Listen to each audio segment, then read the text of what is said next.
CiB show, we're going to be talking about how EA actually swindled Sega into getting a licensing deal for the Sega Genesis.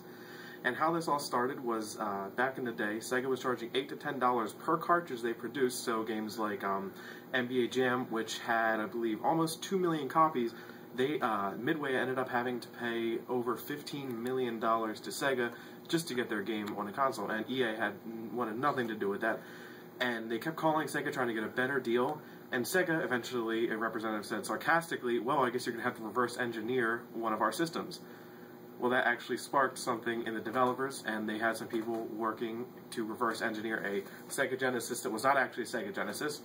and they had Sega Genesis games, but they weren't Sega Genesis games, they were for whatever EA's console was. And that's actually why the games are longer. It's due to the reverse engineering, so they're a little taller, because, you know, they didn't have the exact technology, so the board might have been taller. And the yellow tab was more or less just to make it stand out, you know, maybe some blast processing power in there, you never know. And then they went a few days before, I believe back then it was CES, it wasn't quite E3 then, and they said, listen, we've got all of these games, you can either give us the deal we want, which is $2 per cartridge with a cap of only $2 million,